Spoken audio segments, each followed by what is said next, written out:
الحمد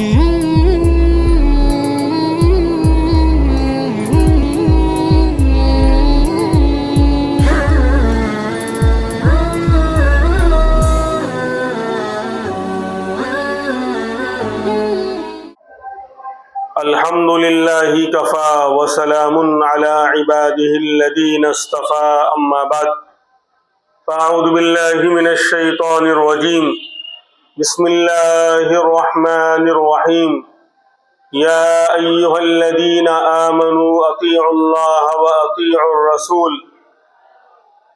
صدق الله العظيم وقال النبي صلى الله عليه وسلم إذا كانت ليلة النصف من شعبان فقوموا ليلها وصوموا يومها فإن الله تبارك وتعالى ينزل لغروب الشمس إلى السماء الدنيا فيقول ألا هل من مستغفر فأغفر له ألا مسترزق فأرزقه ألا مبتلى فأعافي ألا كذا ألا كذا حتى يطلع الفجر أو كما قال صلى الله عليه وسلم اللهم صل على سيدنا محمد وعلى آل سيدنا محمد وبارك وسلم اللهم صل على سيدنا محمد وعلى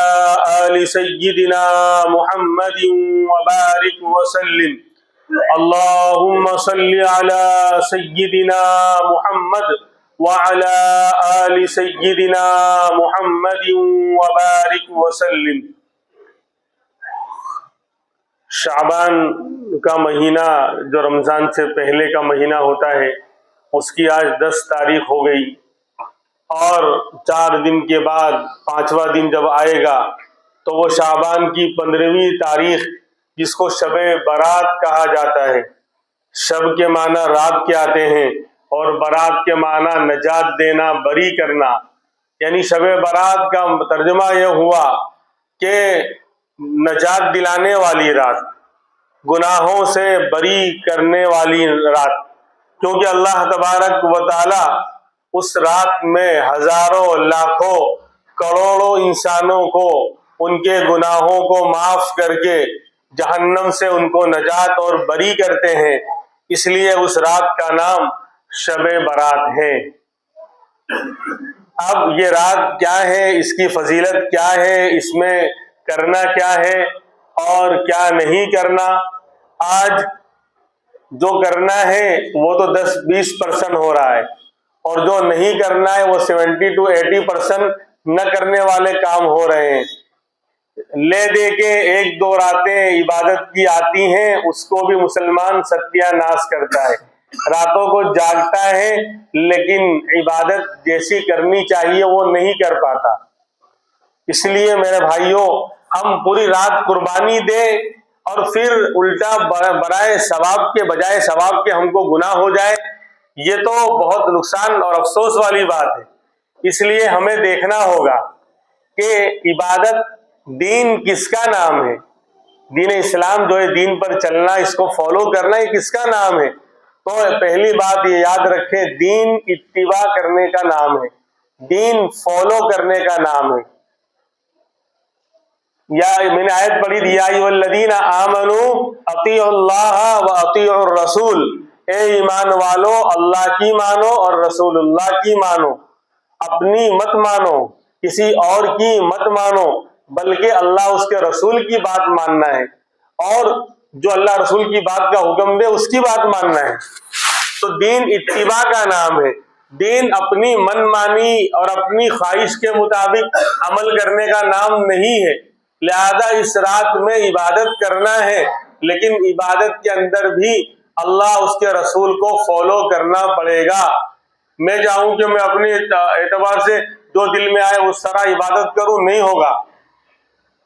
اسی لیے آپ نے دیکھا ہوگا کہ پہلے تو شیطان عبادت کرنے نہیں دیتا، اور جب بندہ چلو مان لو اس نے کوشش کر لی، اس کو اللہ رسول کا ڈر تھا، محبت تھی، عبادت کرنے آ گیا تو پھر صحیح طریقے پہ کرنے نہیں دیتا، اپنا حصہ لگا لیتا ہے۔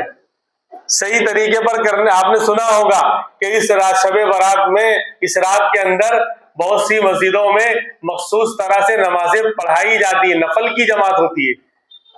عشاء کی نماز تو آخری فرض ادا ہو گیا، اس کے بعد رات میں نفل نماز کی جماعت ہو رہی ہے، اور 12 رکعتیں پڑھی جاویں یا اتنی رکعتیں پڑھی جاویں، اور اس طرح یہ صورت، پہلی رکعت میں یہ صورت، دوسری رکعت میں وہ صورت. تو یہ دین کی نہیں ہے صحیح صورت، یہ اپنی لوگوں نے گھڑ لیا. وہی تو میں کہہ رہا ہوں کہ شیطان عبادت کرنے نہیں دیتا، اور جب بندہ عبادت کرنے آ گیا تو صحیح طریقے پہ کرنے نہیں دیتا.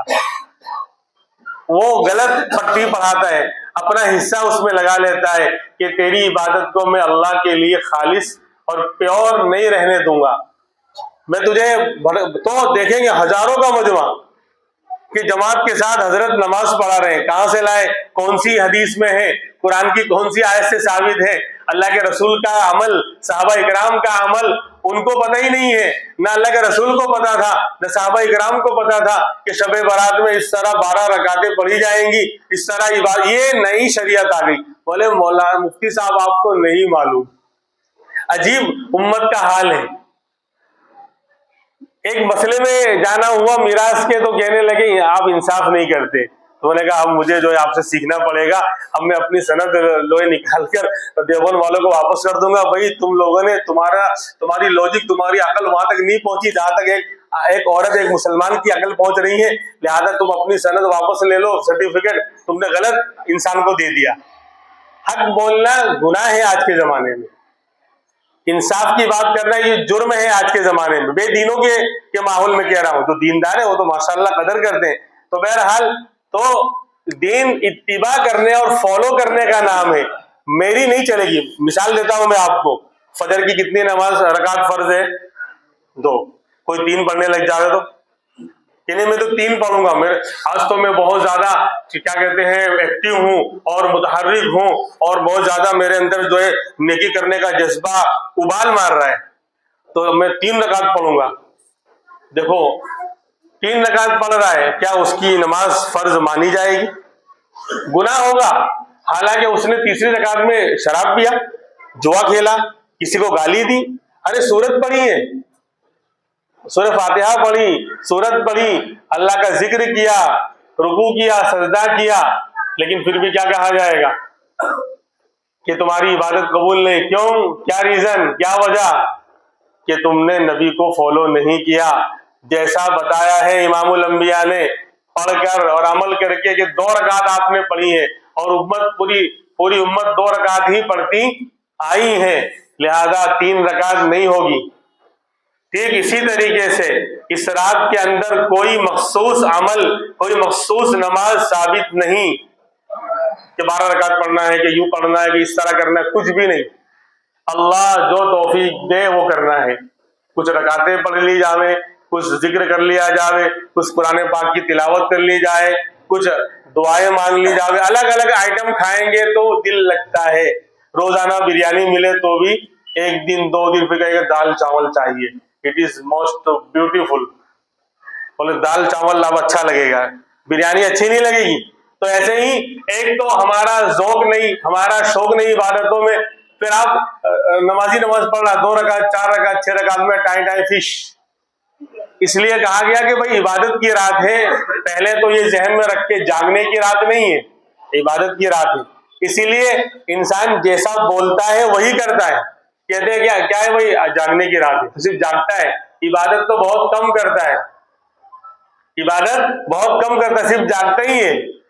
آپ دیکھیں گے کہ جاگنے کی رات کا اثر کیا ہے، اس کی علامت کیا ہے کہ صبح میں آپ دیکھیں گے بہت سارے جو ہے 17 لوگ دواخانے میں داخل ہوں گے.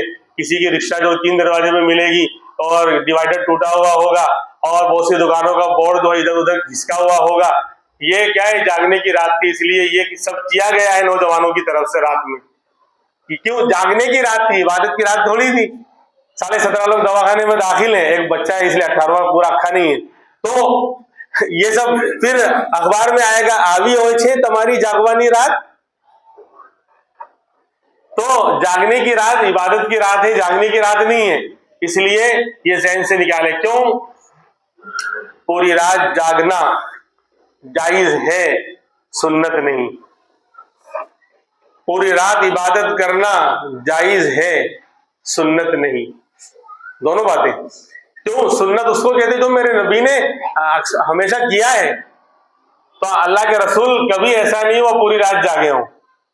یعنی آپ کا معمول کبھی ہوا ہو، آپ کا معمول یہ نہیں تھا پوری رات جاگنے کا، سوتے بھی تھے اور عبادت بھی کرتے تھے.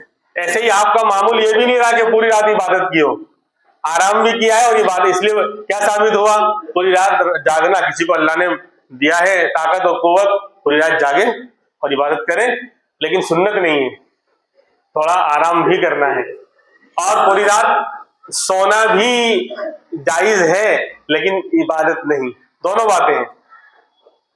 تو کوئی مخصوص عبادت اس رات میں ثابت نہیں. اللہ جو توفیق دے عبادت کرنی چاہیے، لیکن فرض ادا کرنے کے بعد عشاء تو پڑھی نہیں ہے اور دھگا دھک جو نوافل ڈھکیل رہا ہے، تو یہ نہیں.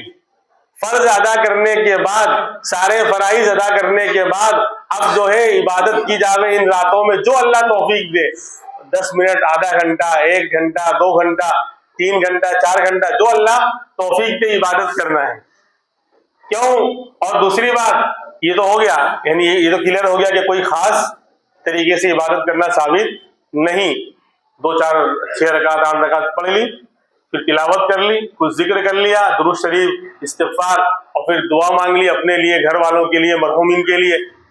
یہ ہے. اب عبادت کرنا ہے تو کیسے کریں گے؟ تو میلہ ٹھیلا نہیں لگانا ہے، شور شرابہ اور ہنگامہ نہیں کرنا ہے. آج جاگنی کی راتوں میں لوگ اللہ کو راضی نہیں کرتے، اس سے زیادہ ناراض کر کے اللہ کی لعنت کو لے کر گھر لوٹتے ہیں. پوری رات جاگا لیکن پھر بھی شیطان کا بڑا بھائی بن کے بھاگا. کیوں؟ بولے عجیب بات کر رہے ہیں آپ اندازہ لگانا. مسجدوں میں لوگ جھمیلے کرتے ہیں، جمع ہو گئے، موبائل پر جو ہے وہ چیزیں دیکھتے ہیں جو باہر نہیں دیکھ سکتے. چیٹنگ ہو رہا ہے، یہ ہو رہا ہے واٹس ایپ پر، فیس بک پر، ٹویٹر پر، انسٹاگرام پر، اس پر اس پر، اور عبادت کتنی ہو رہی؟ اللہ کے گھر کی بے حرمتی. اس سے بہتر تو عبادت کرنے مسجد میں نہ آتا. 2 4 رکعت پڑھی ہوگی، پھر شور ہنگامہ، باتیں، اور موبائل پر یہ میسج اور یہ ویڈیوز اور وہ چیٹنگ سب کچھ ہو رہا ہے. تو اب بتاؤ، الٹا وہ گناہ لے کے اللہ کے گھر کی بے حرمتی کر رہا ہے. رب العالمین کا در ہے یہ. سارے دنیا کے لوگ اللہ کے محتاج ہیں.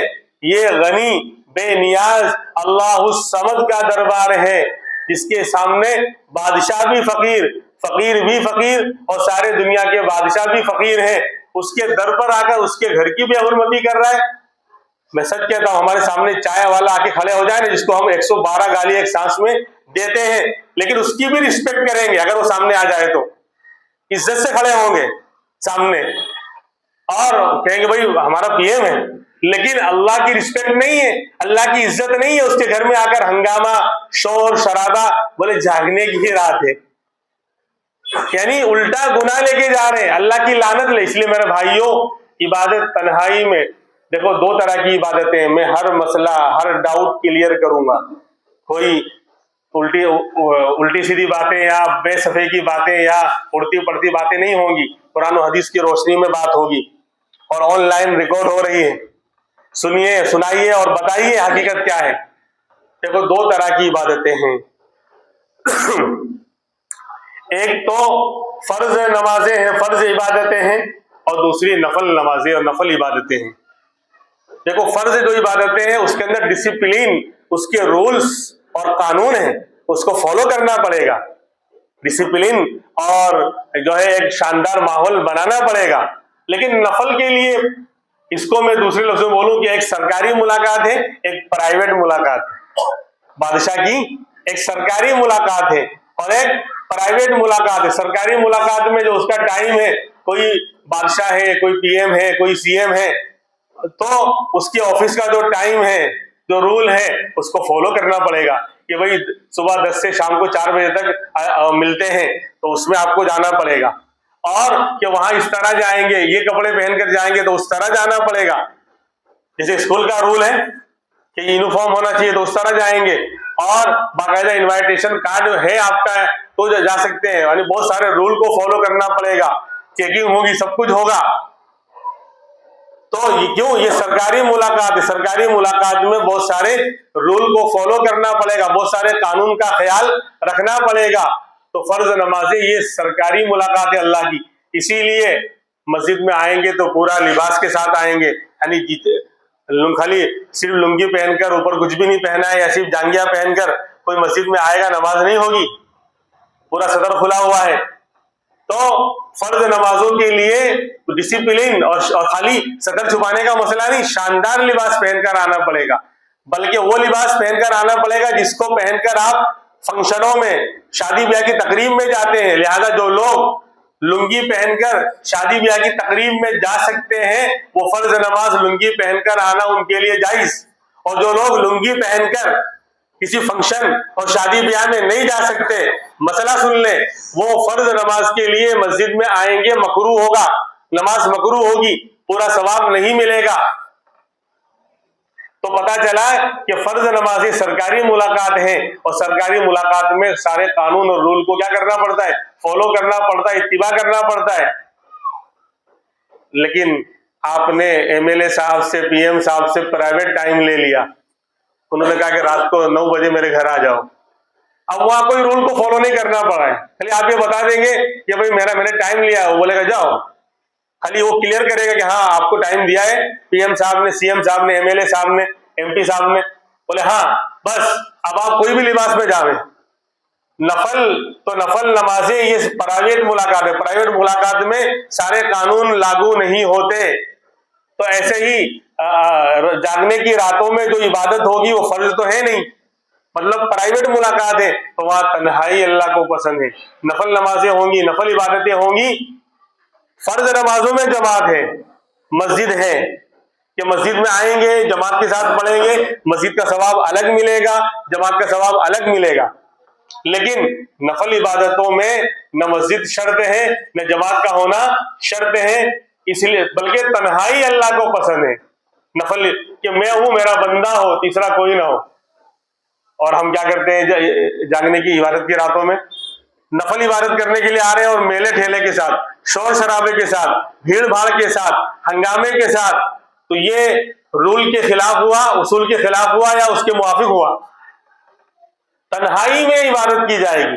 پرائیویٹ میں تنہائی میں آپ کو بلایا گیا ہے, تو آپ اکیلے, آپ ہو, اللہ ہو, تیسرا کوئی نہ ہو, اس طرح عبادت کی جاوے. اب کوئی اشکال کرے گا, سوال ہوگا کہ بولے ہم بھیڑ بھاڑ اس لیے کرتے ہیں اور مسجد میں اس لیے آتے ہیں. بھائی پہلے میں ڈاؤٹ کر دوں, کلیئر کر دوں کہ جو لوگ بیچارے چھڑے سے رہتے ہیں, جن کے پاس کوئی جگہ نہیں ہے تنہائی میں عبادت کرنے کی, اگر ایسی مجبوری والا کوئی بندہ ہے, ٹھیک ہے وہی مسجد میں آ گیا کیونکہ یہاں جگہ ہے. لیکن تو گھر والے ہیں, ان کا اپنا گھر ہے, اپنے کمرے ہیں پرائیویٹ, تو وہ نفل جاگنے کی راتوں میں, عبادت کی راتوں میں نفل نمازیں, نفل عبادات اپنے گھروں میں تنہائی میں کریں, گھروں کو آباد کریں. جس کی مجبوری ہے کہ ہے ہی نہیں, وہ بیچارہ کارخانے پہ رہتا ہے, وہاں ماحول ہی نہیں ہے, جگہ ہی نہیں ہے, مجبوری ہے اس کو, وہ تو آ سکتا ہے. لیکن جو گھر والے ہیں باقاعدہ, ان کے پاس اپنے کمرے, اپنے مکان ہیں اور جگہ ہے, تو ان کو تو اپنے گھر میں ہی اس کو آباد کرنا چاہیے. اللہ کی برکتوں رحمتوں کو گھر کے اندر ہی حاصل کرنا چاہیے تاکہ گھر بھی آباد ہو, الائیں بلائیں مصیبتیں دور ہوں. اب لوگ کہتے ہیں کہ بھئی اکیلے میں جو کیا ہوتا ہے, بولے مولانا مفتی صاحب نیند آنے لگتی ہے, سستی آنے لگتی ہے, اور مسجد میں آتے ہیں تو یہاں ماحول ہوتا ہے, یہاں پر ماحول ہوتا ہے جاگنے کی راتوں میں, اس لیے کچھ عبادت ہو جاتی ہے. تو جواب دیا جائے گا کہ پوری رات مجمع اور بھیڑ کے اندر جاگنے سے, اس کے مقابل میں تنہائی کے اندر اگر اللہ نے آپ کو آدھا گھنٹہ دے دیا, 15 منٹ عبادت کا موقع مل گیا, 1 گھنٹہ مل گیا, اس کے بعد بھلے نیند آ گئی, لیکن وہ 1 گھنٹہ, وہ آدھا گھنٹہ جو تنہائی میں آپ نے عبادت کی ہے, جو اصول اور رول کے موافق کی ہے, وہ بھاری پڑ جائے گی اس عبادت پر جو میلے ٹھیلے میں بھیڑ بھاڑ اور شور اور ہنگامے میں پوری رات جاگے ہیں آپ. اس کا وہ پاور نہیں ہوگا.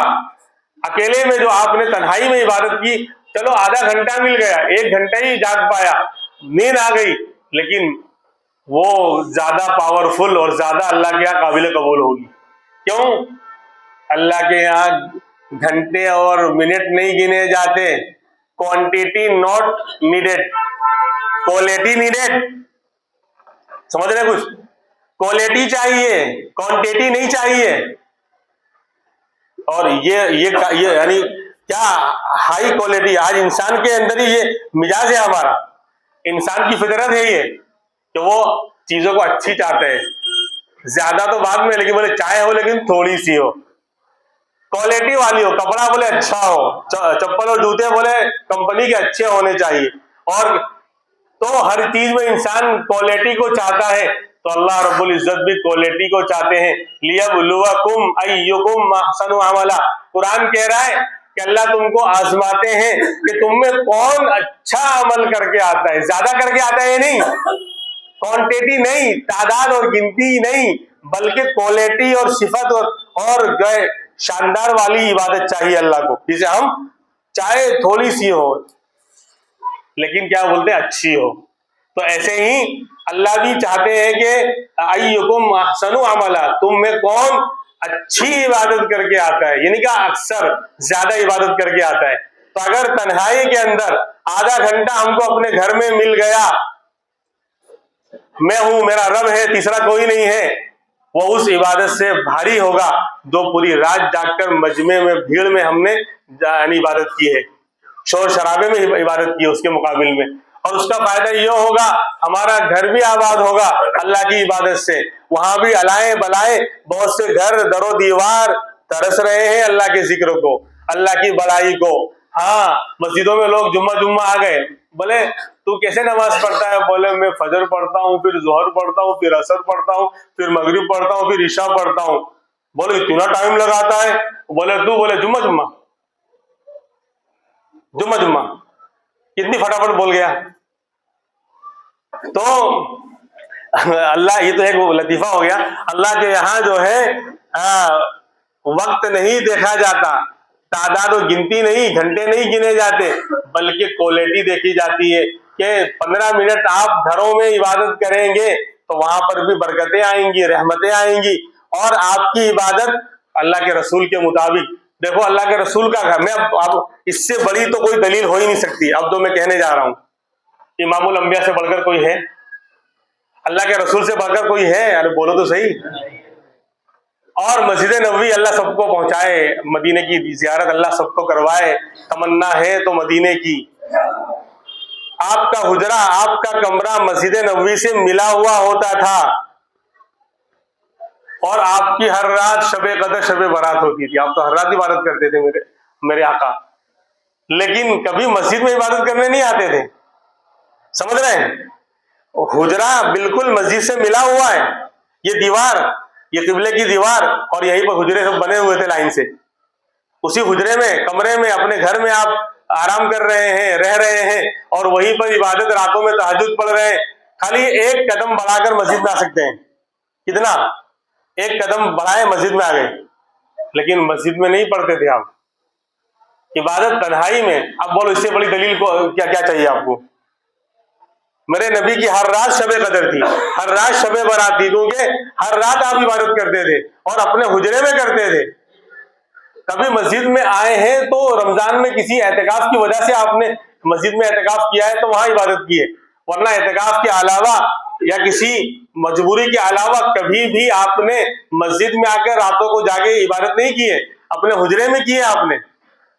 اب آپ کوئی مسلمان کہہ سکتا ہے کہ نہیں اللہ کے رسول کو نعوذ باللہ پتہ نہیں تھا, بلکہ جب تک میلہ ٹھیلا اور شور شرابہ اور ہنگامہ نہیں ہوگا تب تک عبادت نہیں ہوگی, تب تک ڈیوائڈر نہیں توڑے جائیں گے, جب تک گاڑیاں, ہاں گومتی پور کی رکشائیں 3 دروازے میں ملی ہے, اللہ جزائے خیر دے, سہارنپور بھی ٹوٹ گیا, آپ لے جا نہیں سکتے یہاں سے ڈائریکٹ. ورنہ یہ بھی ہوتا رہا ہے. ہم نے بچپنوں میں سبھی سب دیکھا ہے کہ جاگنے کی رات کا مطلب کیا ہوتا ہے, کہ وہ پانی والے فگے لیے جاتے ہیں اور امیر مسجد کے اوپر سے برج پر مارا جاتا ہے رمضان میں, شب قدر میں. یہ قدر کروا رہے ہیں لوگوں کی. وہ بیچارہ فری میں نہا رہا ہے اور دیکھ رہا ہے کہ لگتا ہے آسمان سے فرشتے نے پانی برسایا ہے. تو یہ سب ہوتا ہے. تو آپ بتاؤ, بجائے ثواب کے الٹا گناہ ہو رہا ہے. آپ آگے بڑھیے. تو اس لیے تنہائی میں عبادت کریں گے, وہاں گھنٹے نہیں گنے جاتے اللہ کے یہاں, اللہ کوالٹی دیکھتے ہیں. تھوڑی دیر جگ گیا بڑا ثواب ملے گا. اب اس رات کی فضیلتیں کیا ہیں؟ اس میں 3 کام کرنا ہے. ایک فرمایا قوموا لیلہا, اس کے رات کا قیام کرو, رات میں عبادت کرو. یہ تو آ گیا, عبادت کرنا یہ ثابت ہے اللہ کے رسول سے. حدیث ضعیف ہے لیکن فضائل میں, فضیلت کے کاموں میں چلے گی. دوسرا ہے وصوموا یومہا, 15ویں شب کو عبادت کریں گے, جگیں گے اور اگلے دن روزہ رکھنا ہے. وصوموا یومہا, اگلے دن کا 15 تاریخ کا روزہ رکھنا ہے. غالباً میرے خیال میں یہ بدھ کا دن آئے گا, 15 شعبان بدھ کا دن آئے گا, اس دن روزہ رکھنا ہے. یہ 2 باتیں. تیسرا کہ قبرستان جانا ثابت ہے. 10 سال اللہ کے رسول مدینہ منورہ میں رہے. ایک رات ایک مرتبہ کا واقعہ ہے. امی جان فرماتی ہے عائشہ رضی اللہ عنہا, فقدت رسول اللہ صلی اللہ علیہ وسلم لیلتن, ایک رات میں نے اپنے نبی کو بستر پر نہیں پایا. رات میں میری آنکھ کھلی تو آپ بستر پر نہیں تھے. فخرجت, تو میں گھر سے کمرے سے باہر نکلی کہ آپ کو تلاش کروں, کہاں ہیں آپ؟ فاذا هو بالبقیع, سامنے جنت البقیع قبرستان ہے مدینہ کا. جو لوگ گئے ہیں وہ جانتے ہیں روضہ اقدس کے سامنے ہی قبرستان ہے. تو میں نے اپنے نبی کو قبرستان میں دیکھا, میں وہاں تک پہنچ گئی. تو اللہ کے رسول نے پوچھا کہ اکنت تخافین ان یحیف اللہ علیک ورسولہ, کہ عائشہ کیا تجھے اس بات کا ڈر تھا کہ اللہ اس کے رسول تجھ پر ظلم کریں گے؟ یعنی تجھے چھوڑ کر میں کسی اور بیوی کے یہاں چلا گیا, یہ مطلب تھا آپ کا, کیونکہ 9 بیویاں آپ کی حیات تھیں. کیا تجھے اس بات کا ڈر تھا کہ تجھے چھوڑ کر میں ظلم کروں گا, کسی اور کے یہاں چلا جاؤں گا؟ اب دیکھو بات وہی تھی, لیکن حضرت عائشہ کتنی سمجھدار تھی. یہ نہیں کہا کہ ہاں, اگر ہاں بولتی تو کیا مطلب ہوتا کہ ہاں آپ ظلم کر رہے ہیں. اور نبی کی طرف ظلم کی نسبت کرنا یہ انسان کو ہلاک اور برباد کرانے والا ہے. جو یعنی اللہ کے رسول ظلم کر لیں, بات وہی بولی لیکن انداز بدل دیا. کہا کہ نہیں, ظننت انک اتیت بعد نسائی, میرا گمان یہ تھا, میرا خیال یہ تھا کہ آپ کسی اور بیوی کے یہاں گئے ہوں گے. بات وہی بولی, لیکن جب اللہ کے رسول نے پوچھا کہ کیا تجھ پر میں ظلم کروں گا, میں کسی اور کیا چلا جاؤں گا, تو ہاں نام یس یہ نہیں بولا, بلکہ کہا کہ میرا خیال یہ تھا شاید آپ کسی اور بیوی کے یہاں گئے ہوں گے. بات وہی بولی لیکن ظلم کی اس انداز سے کہا کہ ظلم کی نسبت نبی کی طرف نہ ہونے پائے. یہ ادب. تو فرمایا کہ نہیں, ایسا مسئلہ نہیں ہے, بلکہ آج 15ویں شعبان ہے, شعبان کی 15ویں تاریخ کی رات ہے, اور آج اللہ تبارک تعالیٰ یغفر لیکثر من عدد شعر بنی کلب او کما قال صلی اللہ علیہ وسلم. آج کی رات اللہ تبارک و تعالیٰ کی مغفرت کی رات ہے. آج اللہ تبارک و تعالیٰ کروڑوں کی تعداد میں اپنے بندوں کو معاف کرے گا. کتنا؟ قبیلہ بنو کلب کی بکریوں کے اوپر جتنے بال ہیں اس سے زیادہ لوگوں کی اللہ آج مغفرت کرنے والا ہے. عرب میں بکریاں پالنے کا رواج زیادہ تھا, آج بھی ہے. آپ جب ہم مکہ سے مدینہ سفر کریں گے, کہیں بھی عرب کے علاقے میں آپ جائیں گے تو ریوڑ کا ریوڑ نظر آئے گا. اب تو بیچارے انڈین اور پاکستانی اور ان لوگوں کو لے جاتے ہیں, ان کو رکھتے ہیں وہاں پر, وہ لوگ مزرعہ میں یعنی کھیتوں میں بکریاں چراتے ہیں. تو لاکھوں کی تعداد میں عرب حضرات بکریاں پالتے ہیں, اور اس کے اندر بھی قبیلہ بنو کلب ایک بہت مشہور قبیلہ تھا, 2 کروڑوں کی تعداد میں, لاکھوں کی تعداد میں بکریاں پالتا تھا.